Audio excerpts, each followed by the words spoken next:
G'day guys! The Chaos Demons recently got a new update with a brand new detachment that is absolutely brutal and a ton of fun to play. So in today's video, I want to break this detachment down in detail with you all. We're going to go through the detachment rules in detail, break down all of the various benefits available to each of the different Chaos Gods. We're going to look at all of the different enhancements and which ones you should consider taking in your competitive Chaos Demons list. We're going to talk about all the different stratagems available and which ones are absolutely game breaking and which ones are not as powerful and when you should utilize each of these various stratagems. And then we're going to round out the video with 5 different lists that I've written to get the most out of this new exciting detachment. So with that being said, let's jump into the video. Look for the Blood God.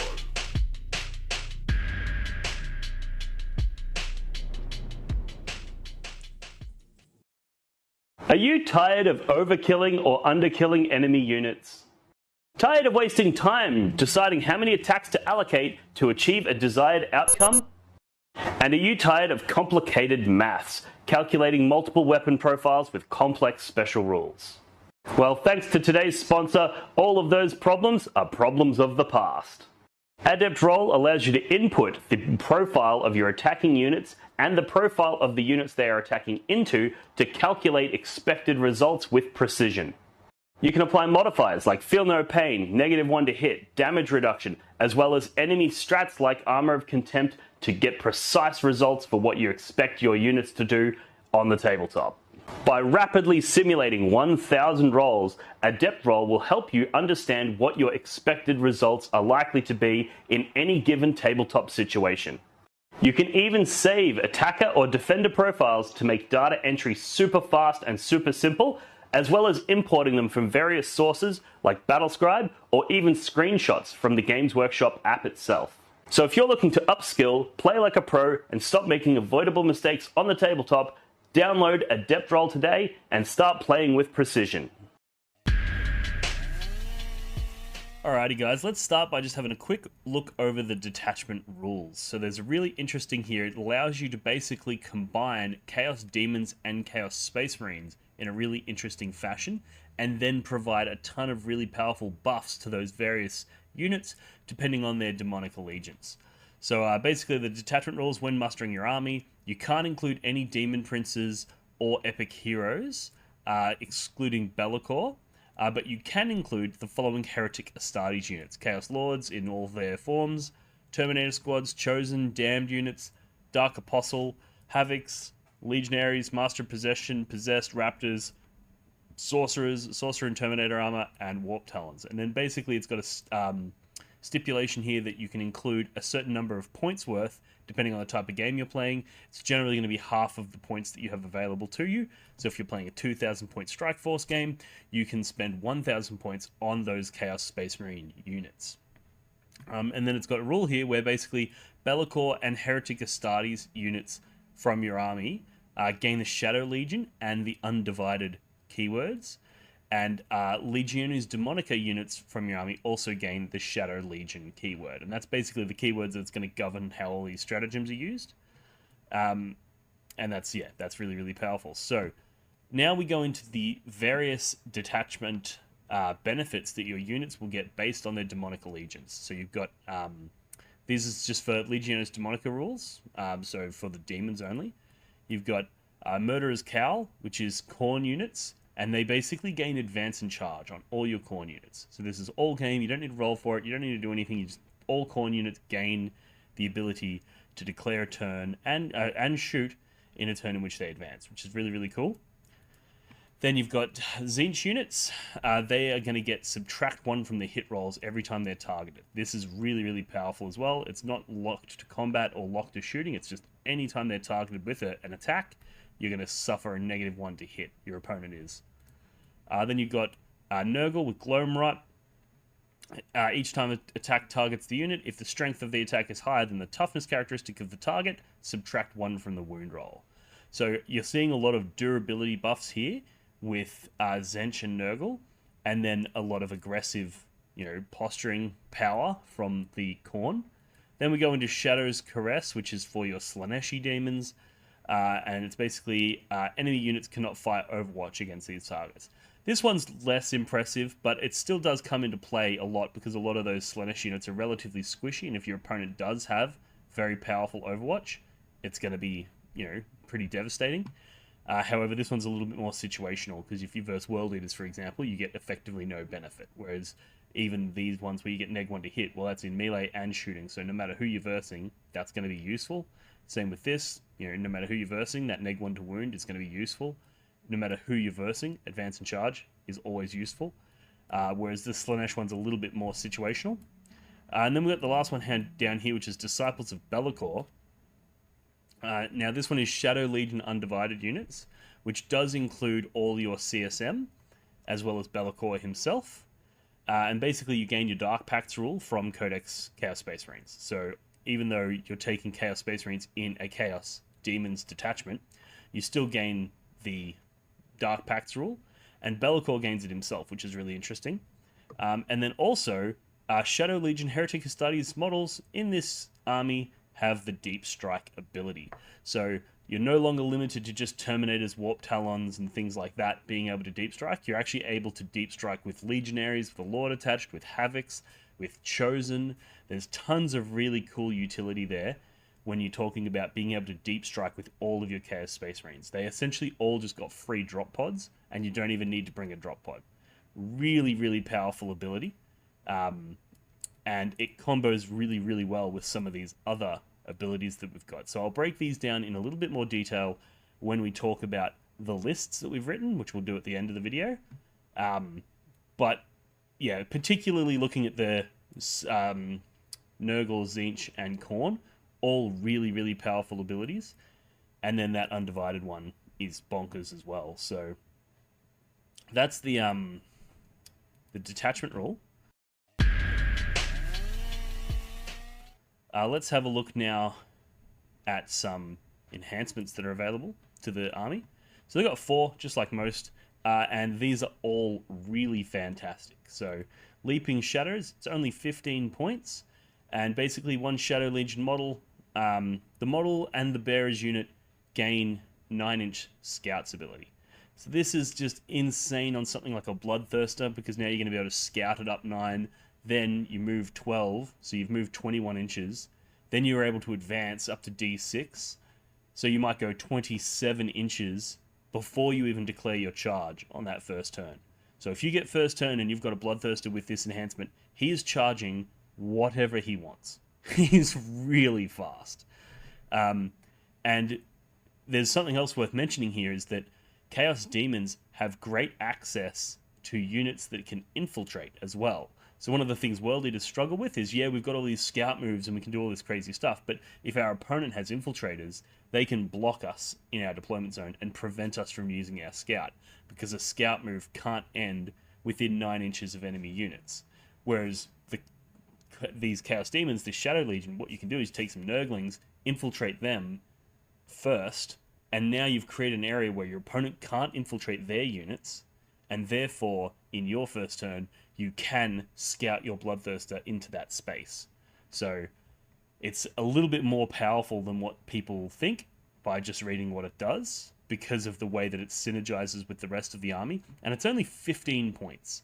So you will be taking this in every single list. It is absolutely fantastic. The next one is Mantle of Gloom. So this one is 20 points. While enemy units within engagement range of the bearer's unit, subtract 1 from the objective control characteristic of models in that unit. So this turns your model into a pseudo Rodigus. It's 20 points, so it's a little bit more expensive, but it's very, very good. Being able to do that on something like a Bloodthirster and charge something, if the unit's only OC1, you can just turn them down to OC0, and all of a sudden you take the objective off them even if you don't kill them, or you kill one thing, pile into another, and turn them into OC0. Really effective way of taking objectives off your opponent. Or it's really good on something like a Great Unclean one that wants to sandbag one of your objectives, because it means in order for them to take it off you, they can't just walk onto the objective, they actually have to kill the Great Unclean one. Because if they walk onto the objective, you can heroic intervene, or you get into combat with them, then all of a sudden they're within engagement range, which means they're OC0, which means they're not taking that objective off you, so they actually have to kill your units. and Great Unclean ones are very hard to kill. So there's a few different ways that you can use this one, and I also think this one's going to make it into almost every list. The third one, and this is probably one of the most broken enhancements I've ever seen. It's only 15 points, Shadow Legion model only. At the end of the fight phase, if the bearer's unit destroyed one or more enemy units this phase and is not within engagement range of one or more enemy units, you can remove the bearer's unit from the battlefield and place it into strategic reserves. So this is the exact same rule as Warp Talons. However, you can put this on something like a Bloodthirster, which is absolutely insanely powerful, or a big unit of Chosen or something like that, and with a character attached to it, and now all of a sudden you've got these units that are able to go out in your turn, kill something, then disappear in deep strike so your opponent can't respond. Then in your opponent's movement phase you can rapid ingress it somewhere safe, then in your turn, jump out, kill something else, disappear back into strategic reserves, and you can basically do that all game long. And there's nothing your opponent can do. So if you put this on a Bloodthirster, that Bloodthirster is going to just kill one thing a turn with very, very reliable, results, and it's going to be very difficult for your opponent to stop you. It's especially good on a Bloodthirster because he's got fly, he's fast, he's got advance and charge, so you can, rapid ingress him somewhere, deep in your deployment zone, somewhere where he's safe. Your opponent's not going to be able to charge him, your opponent's not going to be able to do anything to him, and then he can just fly out over their screens, over what they've put in front of you, charge something, kill it, and then disappear. He's basically just going to be Scalpel, just removing huge chunks of the enemy army. Yeah, this is an insane enhancement. That needs to go up to like 35 points, maybe even more. That's so powerful for 15 points. And then the last one. Now, this last one, it's good, but I think given how insanely good those first three are, this one falls short. And it's basically a Shadow Legion model. At the end of the fight phase, like one enemy unit within engagement range of the bearer's unit, roll a d6. On a 2 to 5, they suffer d3 mortal wounds, and on a 6, they suffer 3 mortal wounds. So it's going to increase the damage output of your units a little bit, but it's not really that good. And it's not going to really impact the game anywhere near as much as the previous three. So if anything, this one needs to go down to like 10 to 15 points, and then the rest of them need to go up by 15 points. But yeah, still a very, very cool suite of enhancements there.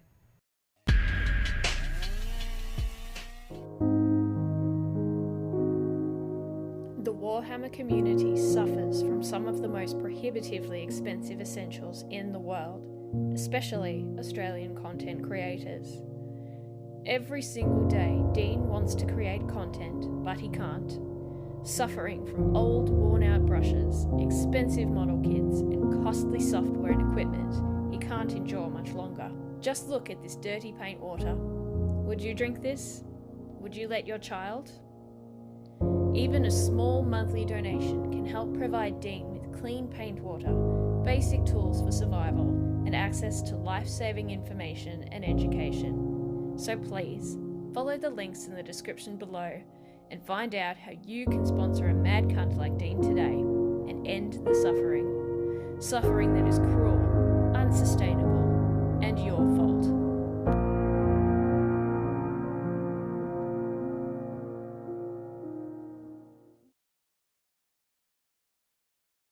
Alright, now let's look at the stratagems that they have available. They've got some truly bonkers stratagems in here as well.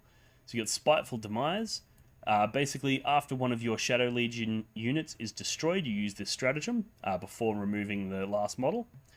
And then basically roll a d6 for each enemy unit that was within engagement range of the last model in your unit, adding 2 to the result if it's a Slaanesh keyword unit.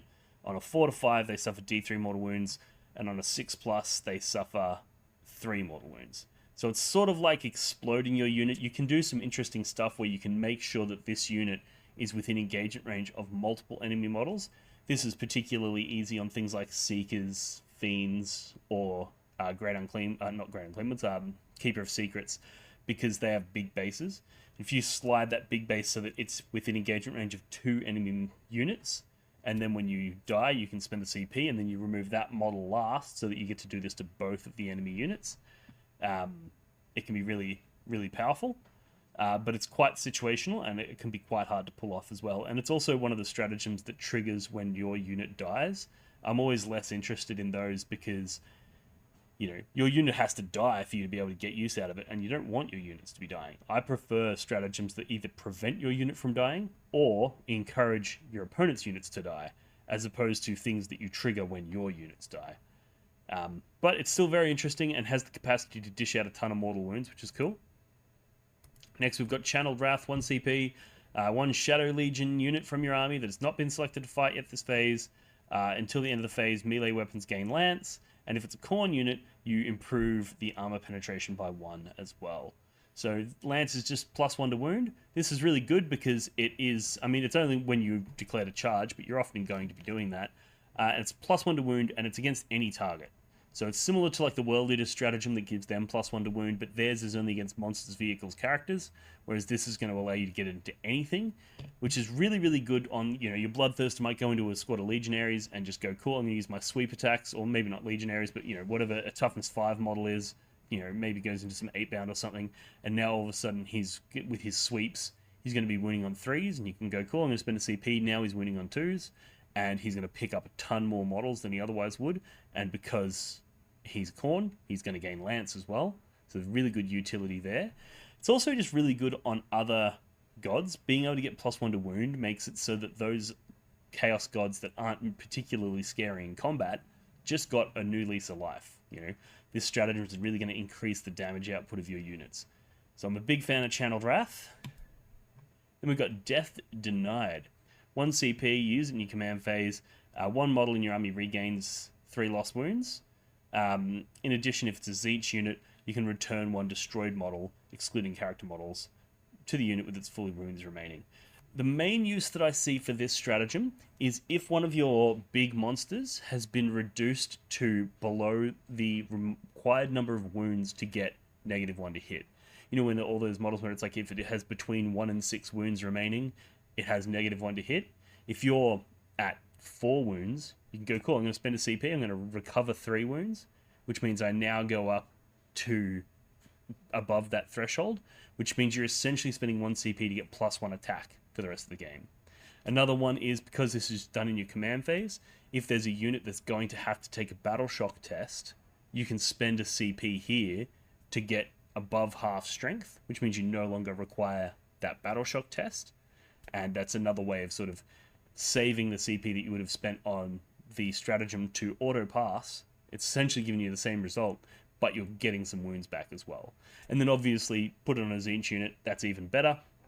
Tzeentch units have the ability to restore a model, which allows you to do tricky things like charging somebody being off the objective, and then your opponent goes, cool, I don't have to deal with that unit because it's not on an objective.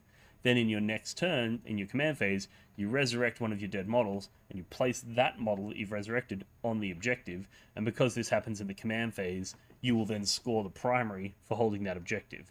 So your opponents ignored you, thinking they don't need to deal with that unit right now because it's not on an objective, and then you're able to recover models onto the objective, which is obviously really, really powerful. So there's lots of really cool stuff you can do with that stratagem. Next is Encroaching Darkness, 1 CP. You choose up to 1 Shadow Legion Heretic Astartes unit from your army and 1 Legionaries Demonica, so 1 mortal and 1 demon. Then you pick them, that you can only pick units that arrived from reserves this turn, and until the end of the phase, models in that unit gain ignores cover. So this is okay, 1 CP for ignoring cover, it's effectively the same as 1 CP for an additional AP, which is something that we would all spend if we could. There's a few caveats though, like the unit has to have just arrived from reserves, and you can pick 1 Loyalist and 1 Demon, and the Demons don't necessarily do that much shooting, so there's a few caveats around it. However, I think there are some situations where you're essentially going to be able to pick 2 units and give both of them ignores cover, which can be very, very powerful, and we'll talk about that when we get into some of the lists. Then we've got Shade Path. This one's 2 command points, so it's pretty expensive, but you do it in your opponent's charge phase just after their unit declares their charge, and you basically pick one of your Shadow Legions that was the target, and until the end of the phase, subtract 2 from charge rolls made for that enemy unit, and in addition, if your unit has a Nurgle keyword, that enemy unit must take a battle shock test. So putting -2 to charge rolls on your opponent is so powerful, particularly when they're arriving from Deep Strike, because most people that are arriving from Deep Strike, they're looking for a 9-inch charge. If you're able to go, nope, you need to roll an 11 now, they're not going to make it, Or even if they've moved themselves a little bit closer, they need to roll like a 7, So a really reasonable charge, something that most people would accept. They set themselves up. They're like, yep, cool, I'm going to come out here. I need to roll a 7 to charge those guys. You can just be like, nope, 2 CP. Now you need to roll a 9. You've gone from a 50% chance of making that charge to like, a 30-something% chance. So you can do some really cool stuff with that. And then also, of course, if you're a Nurgle unit, being able to inflict battle shock tests on your opponent in their charge phase is also very, very good. Because if you're on an objective and they charge you, let's say they make the charge, right? But you battle shock them. If you survive, well, they're now OC0 because they're battle shocked. So they don't take the objective off you. So you're going to score the primary in your turn. So this is really, really good. And it pairs well with those Nurgle rules. And yeah, I think it's quite interesting. Next, we've got Binding Shadow. So this is 1 CP. At the end of your opponent's fight phase, you select up to 1 Shadow Legion Heretic Custodes and 1 Shadow Legion Legiones Demonica unit from your army. You can only select units that are not within engagement range of enemy units. You remove those selected units from the battlefield and place them into strategic reserves. So it's your standard uppy-downy. Chaos Demons players are very familiar with this. Grey Knights are very familiar with it. There's a whole ton of different armies that have access to a similar rule, where basically at the end of your opponent's turn, this is at the end of their fight phase, but that's effectively the end of their turn. You can, before you tick over into your turn, you can be like, yep, cool, I'm going to pick up that Bloodthirster over there, and I'm going to pick up this unit of Havocs, and I'm going to put them back into strategic reserves, and then when it ticks over to your turn, you can deep strike them, because strategic reserves, if you have the deep strike rule, you can arrive using it. You can basically just re-deep strike them in your turn, and go in for more damage. So, this is really, really cool. It's also worth noting that if you pick these guys up, it doesn't say that they have to arrive from deep strike, or from strategic reserves, in the next turn. So you could, in theory, say your opponent goes first, they can do their move, and then you can go, cool, I'm going to pick up 2 units, and then you could deep strike them in your first turn. Because they started on the battlefield, they're eligible to deep strike in that first turn.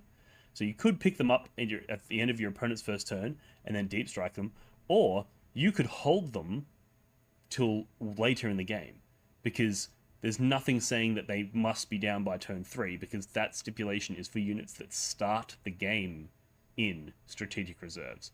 And these guys aren't starting the game in strategic reserves, they're starting on the table. So you can, over the course of the game, every time one of your units is out of position and you think they're about to get hurt, you can pick them up, and then you can bring them back at any stage of the game, which is really, really powerful. And it's only 1 CP to pick up 2 units. So all of those stratagems are really, really powerful and really, really cool, and make for a very thematic way to play Chaos Demons, in my opinion. But now let's get onto the part that I'm sure you're all waiting for, and let's have a look at some lists.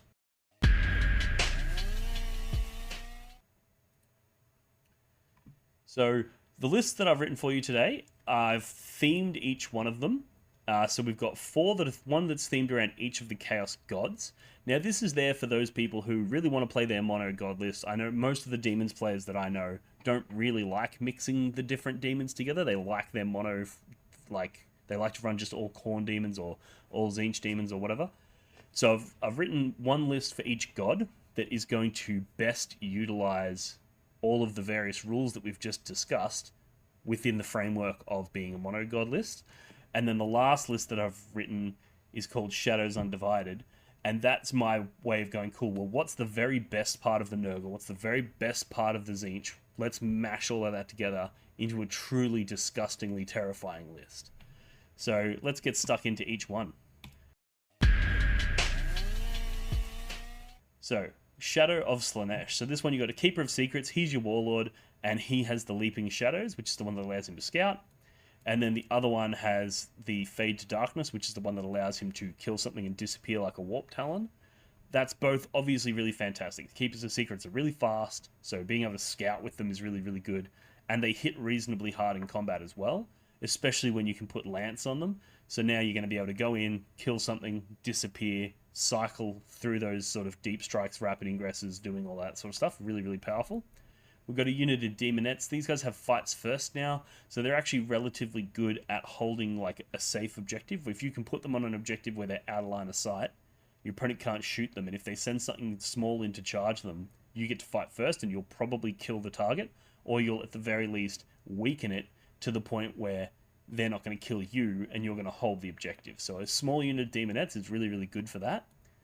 Then we've got 3 units of Fiends. These guys are in here as sort of action monkeys. They're small units, they're relatively tough, they're relatively fast, they hit okay, but they're particularly effective at those, cleanse, their containment, their, secure no man's land, those sorts of objectives.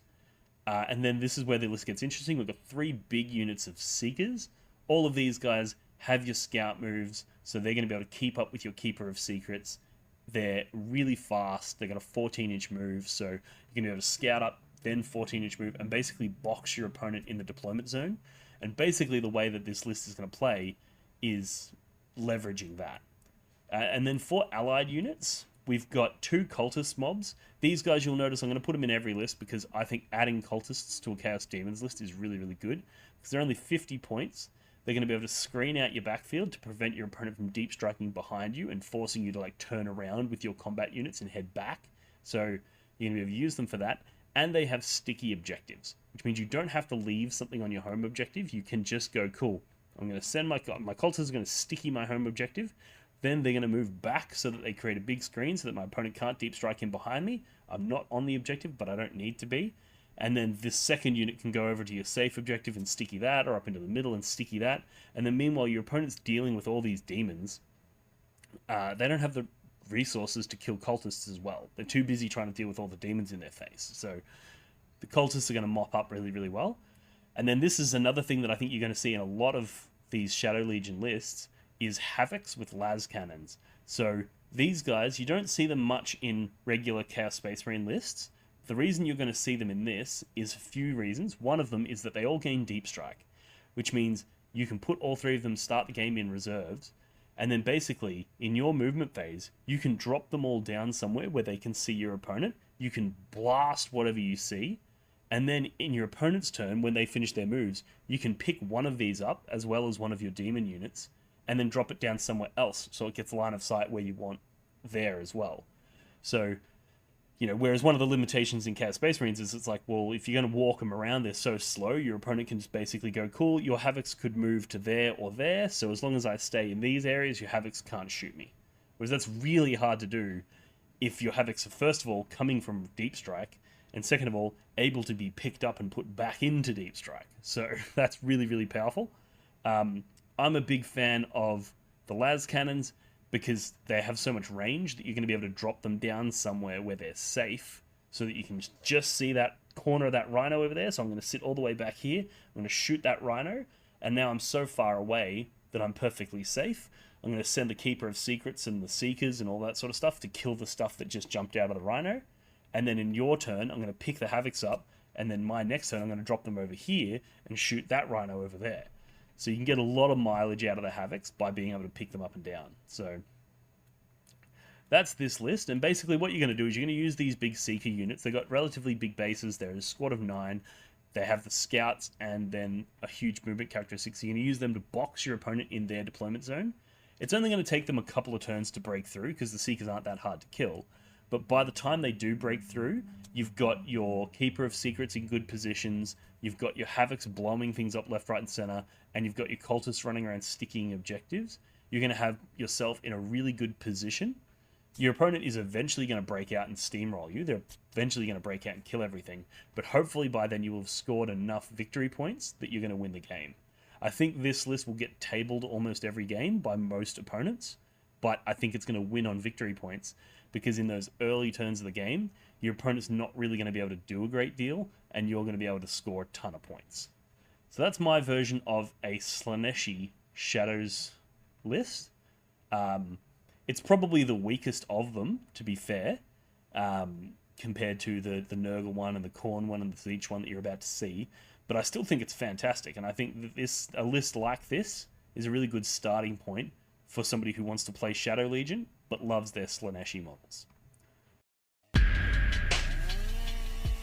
Blog for the Blood God exclusive high quality dice. Blog for the Blood God exclusive high quality dice. Blog for the Blood God exclusive high quality dice. Hi, I'm Dean Simbeck, President and CEO of Blog for the Blood God's exclusive high-quality dice warehouse and emporium. Due to a shipping error, I'm currently overstocked with Blog for the Blood God exclusive high-quality dice, and I'm passing the savings on to you! Roll 9-inch charges, pass invulnerable saves, roll high for damage, and score lots of hits. Check out the links in the description of this video to pick up your set today. So let's now have a look at number 2, which is the Shadow of Tzeentch list. Now, this one we've got 3 Fate Skimmers.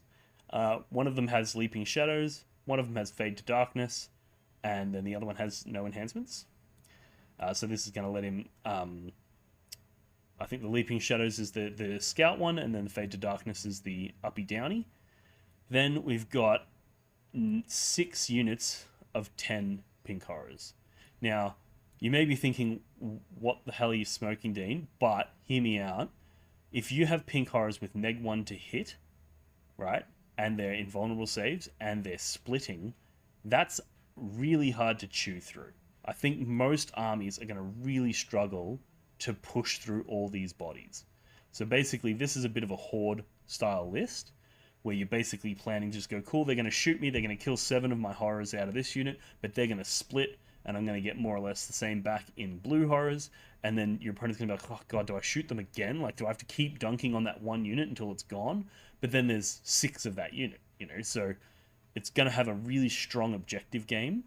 And then these 3 Fate Skimmers are going to join 3 Screamer units down here.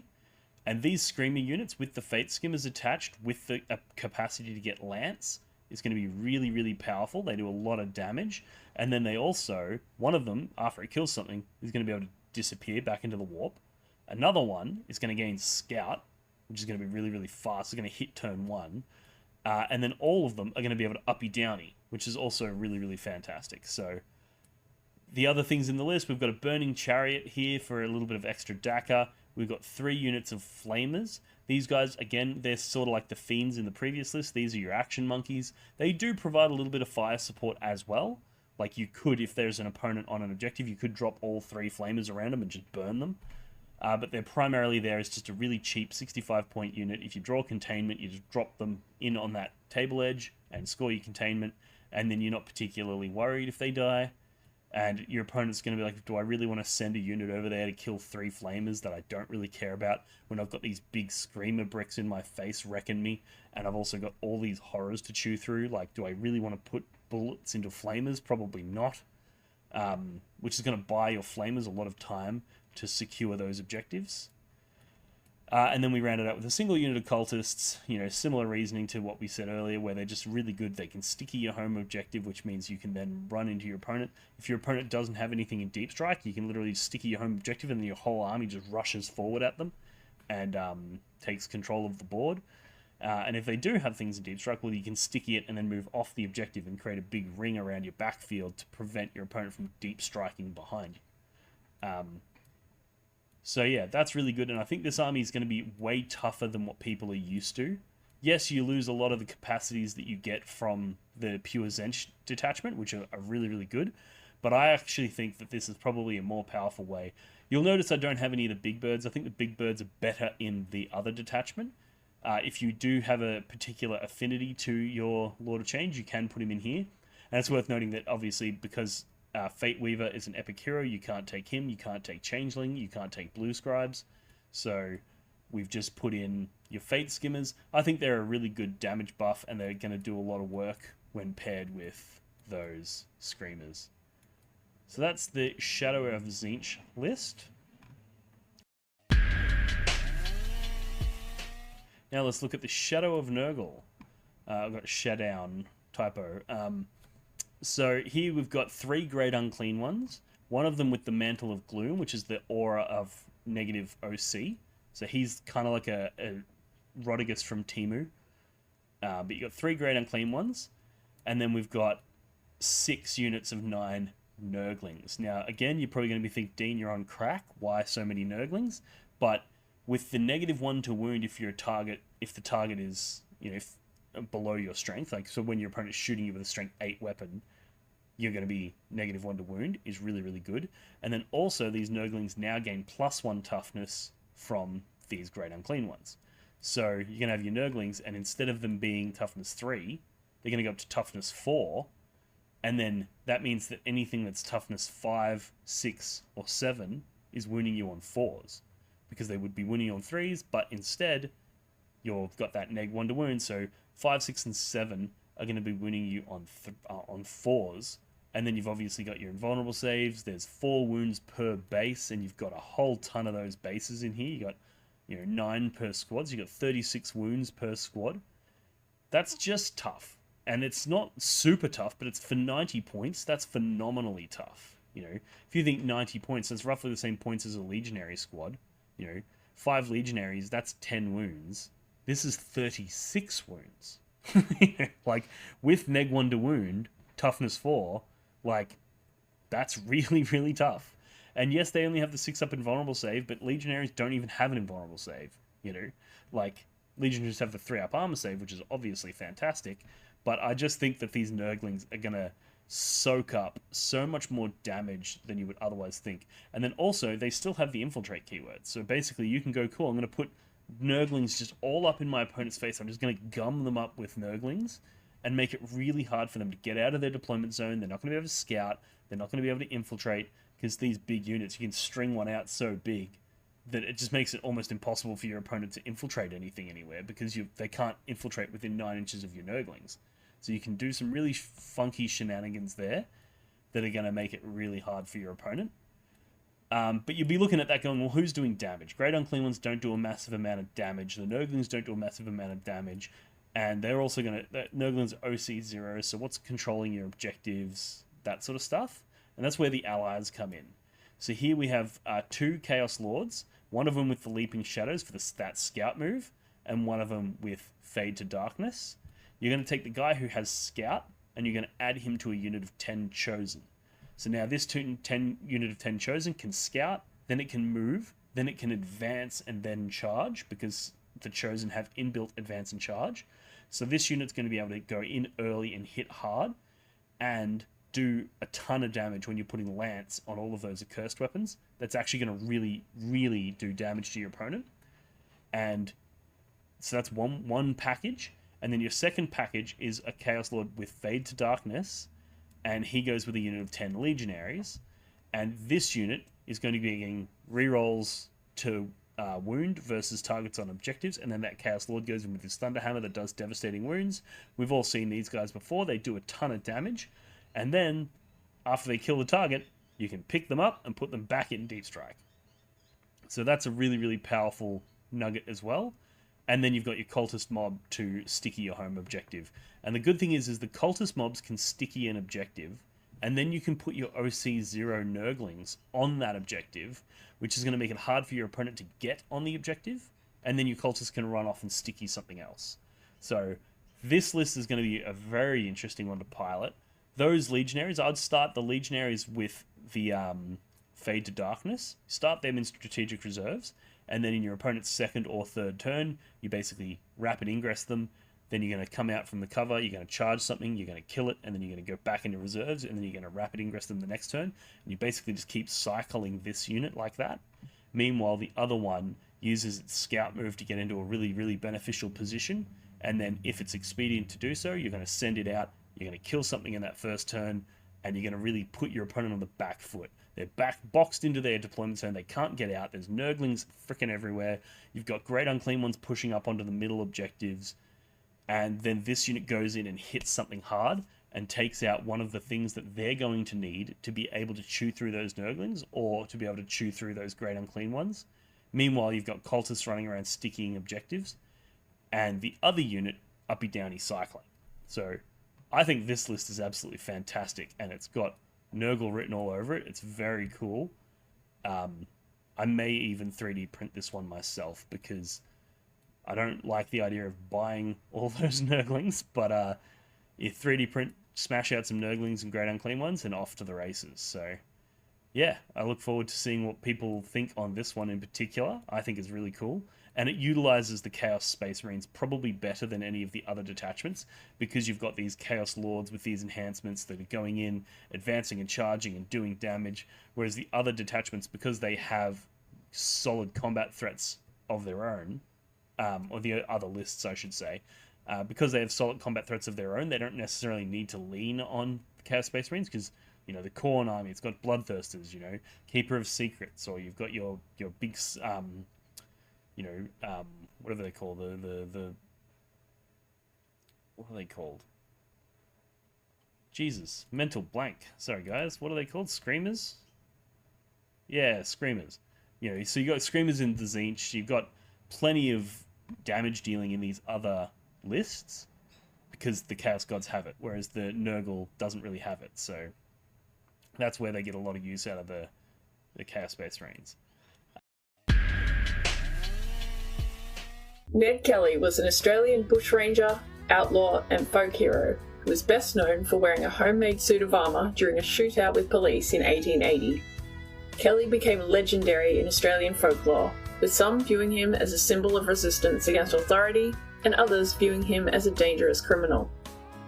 There is one question that historians have never been able to answer, and that is, what would Ned Kelly look like as a Space Marine? Well, he'd have to have his iconic metal helmet, of course, and big dirty trench coat. He'd have to have 2 pistols for shootouts. One would be a plasma pistol, the other a bolt pistol, just like Cypher. Like Cypher, he'd also obviously be a Space Marine, but more of a renegade Marine, one of the ones that hates demons and the war, but is just a rebel against a corrupt Imperium, an outlaw that is fighting back against corrupt authoritarianism. Yeah.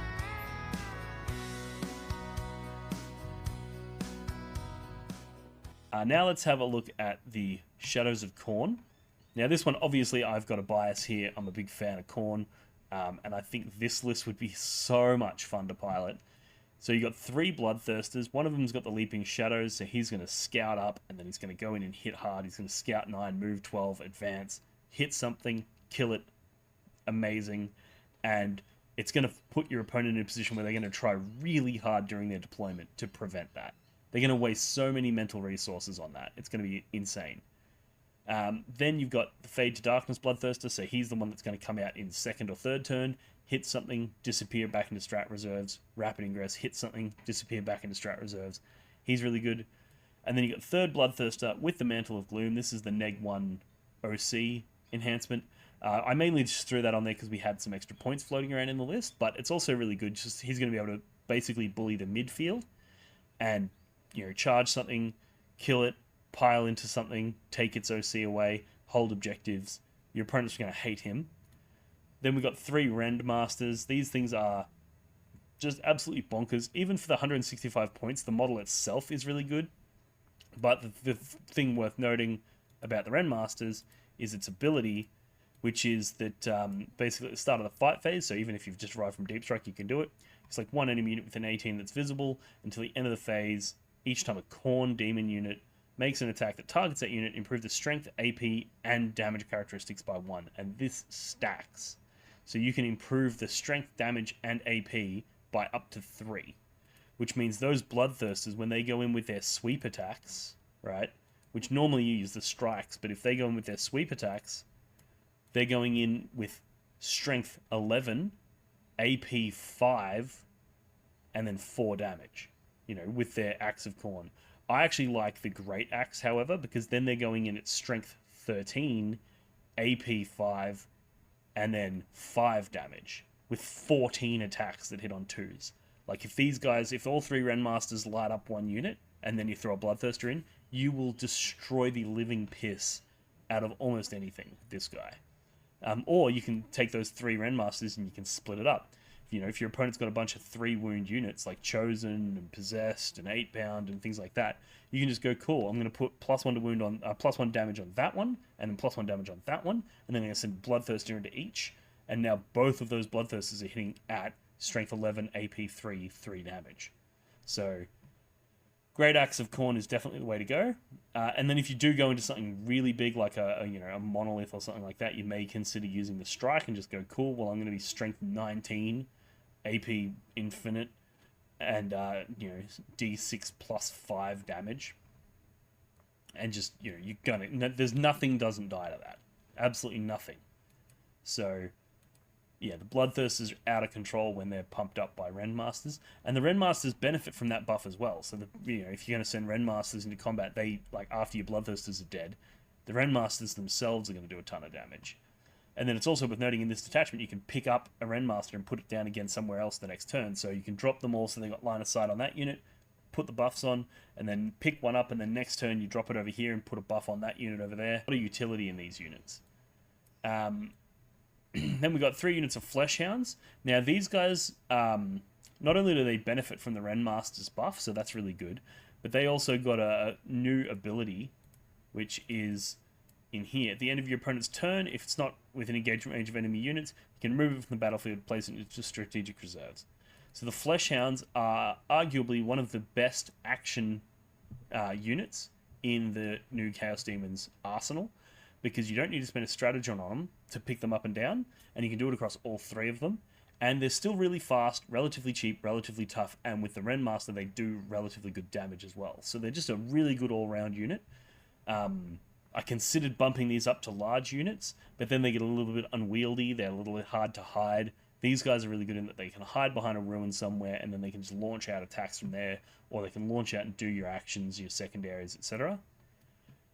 We've got a cultist mob here for sticking your home objective. We've covered that already. And then we've also got 2 units of Havocs. Now, one of the things that Khorne-themed lists usually suffer from is a lack of shooting, but the Havocs fix that. So now you can drop your Havocs down, you can blow up that Rhino, then whatever's inside the Rhino that falls out, you can then charge it with a Bloodthirster and rip it apart.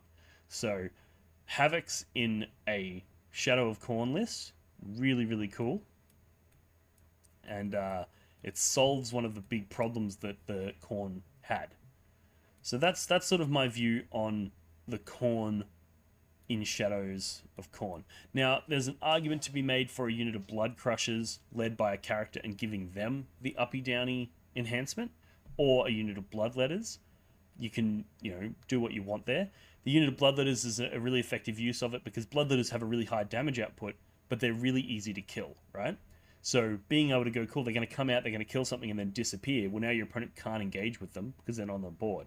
So their biggest weakness, the fact that they're relatively squishy, has been mitigated. And then you can just rapid ingress the next turn, charge something, kill it, disappear again. And your opponent's basically never going to get an opportunity to engage with your Bloodletters. The reason that I put it on the Bloodthirster is because he's pretty much guaranteed to kill something, and there's nothing more devastating than when you charge something with a unit of uppy-downy guys, and you just fail to kill them, and now you can't use your ability, and then in your opponent's turn, they go, oh, hello, and then they kill all your Bloodletters. So the Bloodthirster's being, you know, the higher damage that he is guaranteed to pop off and kill the target, which is really good. And then also, if by some, you know, miracle your opponent does survive, like they just tank it on 4-up invulnerable saves or something, well, he's still a giant Bloodthirster, right? He's not easy to kill.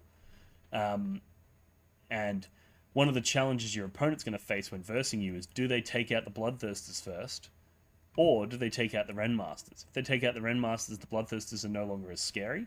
Whereas if they take out the Bloodthirsters, well, then those 3 Rendmasters can still stack their buffs on something, and then the Rendmasters can charge it and kill it, you know?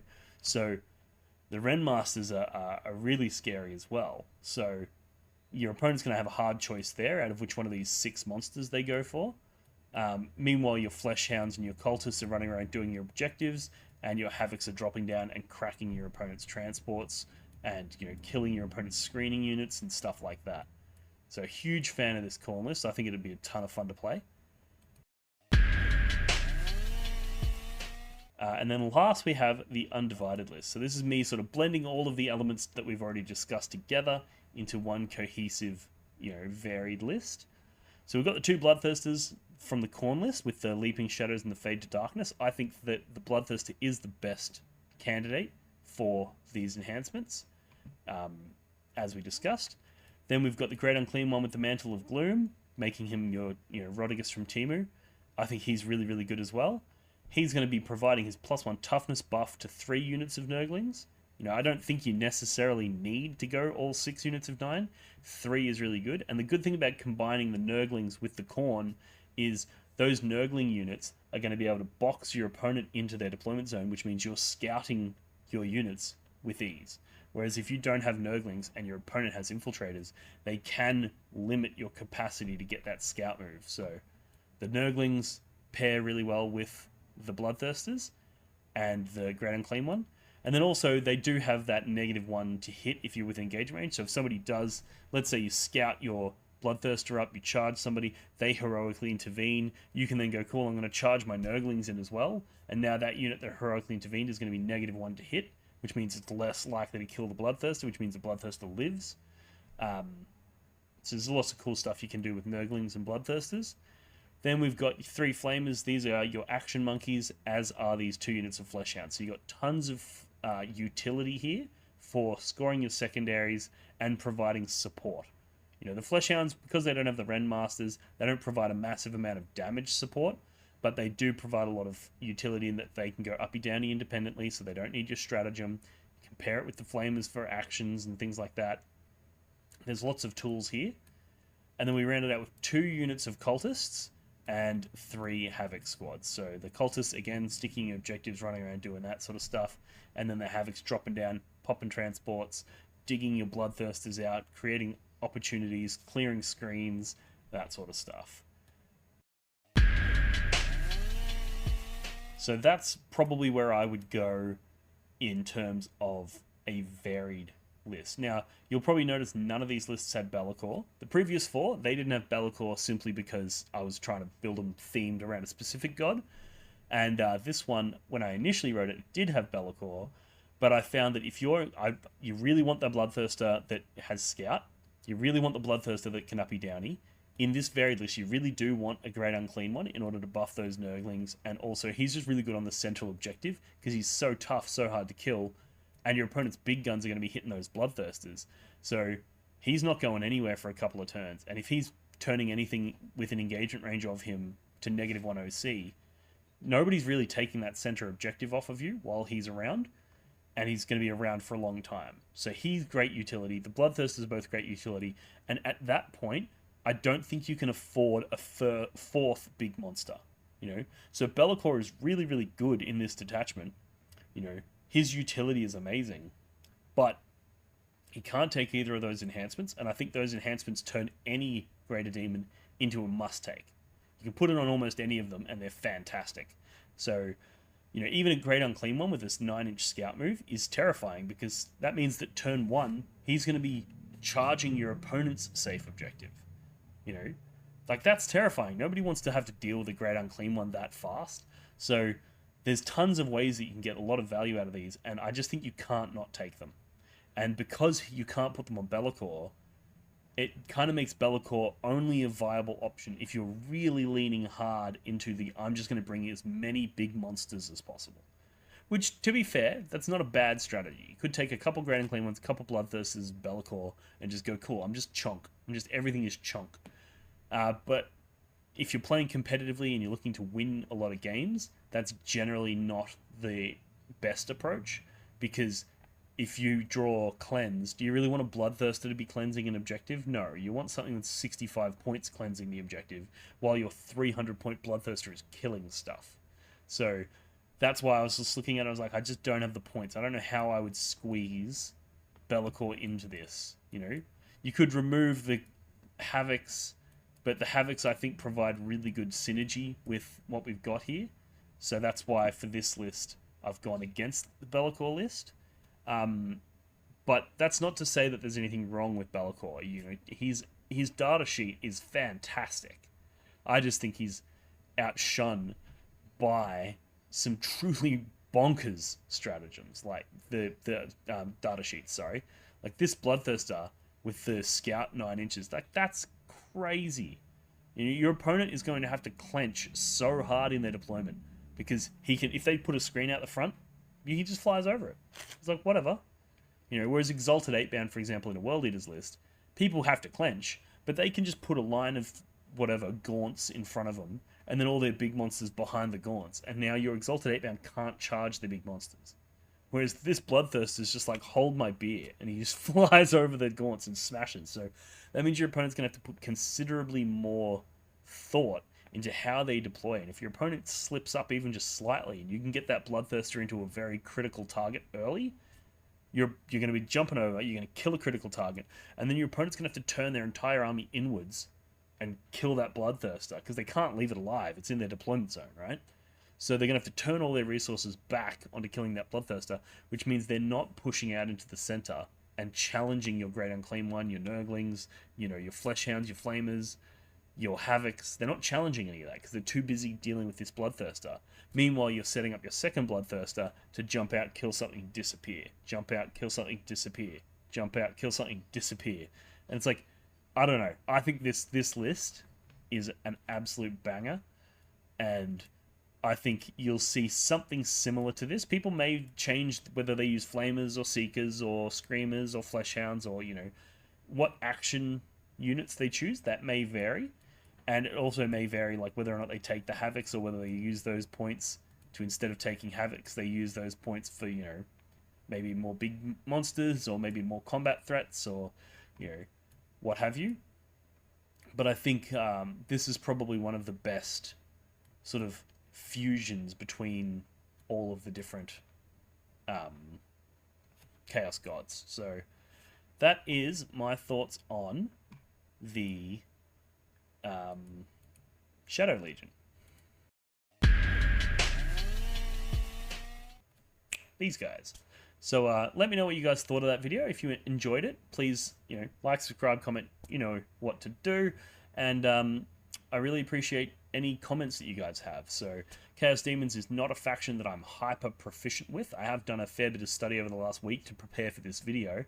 But if you think I've got something wrong, or if you think I'm off the mark with something, let's have a conversation in the comments down below. And if you enjoyed this video, make sure you read the comments below, because often people will have some really creative ideas in their comment section. So it's not only, my opinions that these videos are good for, it's also the community that we have down there. And if you want to be a part of a little bit more of a close-knit community, join our Discord and our Patreon, where we have a private Discord where we get a lot of work done. You can share lists, we'll get feedback, we'll prepare you for certain matchups, we have conversations in there. It's absolutely fantastic little helpful community. We also share hobby updates and memes and have a lot of fun in there, so check that out. Head over to blogforthebloodgod.com. You can find all the details there. You can also find details on how to support the channel directly via either getting a t-shirt or objective markers or picking up some 3D prints. I've got a store now where I'm selling 3D printed models. So there's lots of different ways that you can support the channel over on blogforthebloodgod.com. And there's also a bunch of resources there that hopefully you'll find helpful. So with all of that being said, we're going to leave it here. Thanks again for tuning in, guys. I look forward to the comments and having a conversation down there, and I'll talk to you soon. Cheers. Walk for the Blood God.